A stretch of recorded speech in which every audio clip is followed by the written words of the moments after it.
Nicole here, and for this discussion post, I really wanted to review the Hackman and Oldham organization design model found on page 167 of our text. So to get started, this model, designed by Hackman and Oldham, called the job characteristic model, helps us understand that there is a relationship between the design of a job and an employee's overall motivation, satisfaction, and effectiveness at work. This model is based on 5 core characteristics that definitely impact the overall motivation and satisfaction of an employee.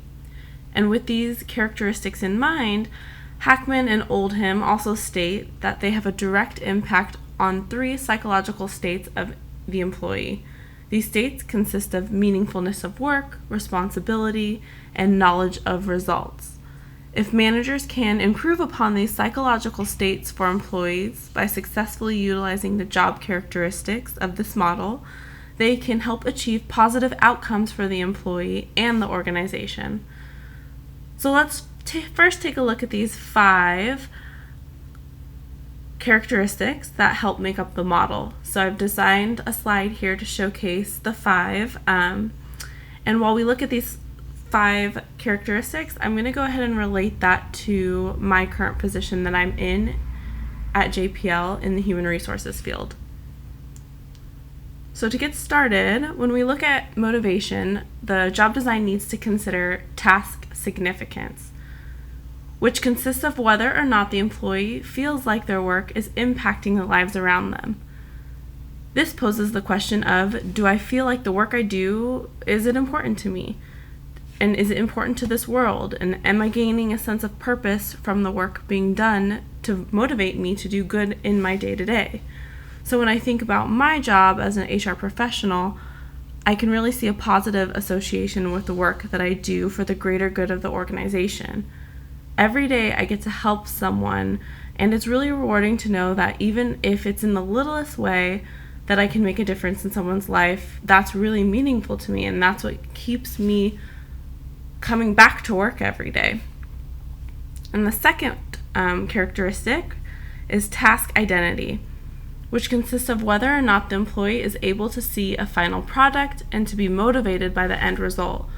The more you can see a whole picture or final product, the more attachment you have to the end result. Motivation can stem from having a sense of being involved in the making of a completed project. From my role, I find value and feel satisfied when my team and I complete a major project. In fact, we are in the thick of transferring to a new HCM, human capital management software, and the process is brutal, but being able to see the end goal and its larger purpose to better the organization is really motivating for me, because I just not only want to finish, but want to reap the reward of having a better, faster system. The third characteristic we have is skill variety, which looks at the diverseness of tasks performed. Are there different skills required of the employee, or is the job repetitive? The variety of tasks to better enhance skills is not only beneficial to the organization, but to the employee's professional growth. In my role, no 2 days are ever the same. While I do have set tasks that need to be completed, our customer inquiries and issues really drive the day for me and keep me on my toes. I find this exciting as it leads to a better variety of tasks and more skills learned to help me develop and grow professionally, therefore keeping my interest as I enjoy learning something new every day. Then we have autonomy. The characteristic of autonomy involves the degree of freedom an employee has at work.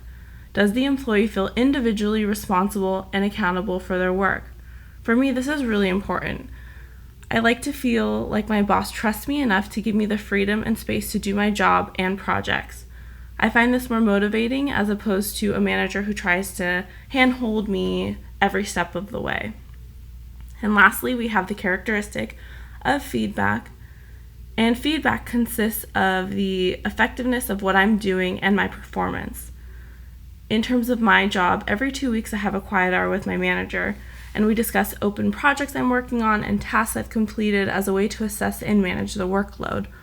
What I've noticed is that she always takes the extra step at each meeting to offer feedback into the work I'm doing, which I truly value because one, it makes me feel good to know that my manager is seeing the hard work that I'm putting in, and two, it allows me to continue to be driven in my performance, knowing that she's truly recognizing the hard work and hours that I'm putting into my job.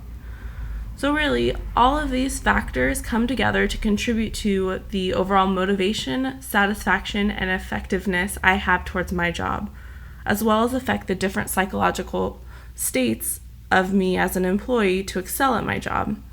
To conclude, we see how the 5 job conditions can help motivate employees, especially when there is an appeal to the 3 psychological states, all of which were outlined in this video. So thank you for watching, and I really look forward to your comments and discussions. Have a good night.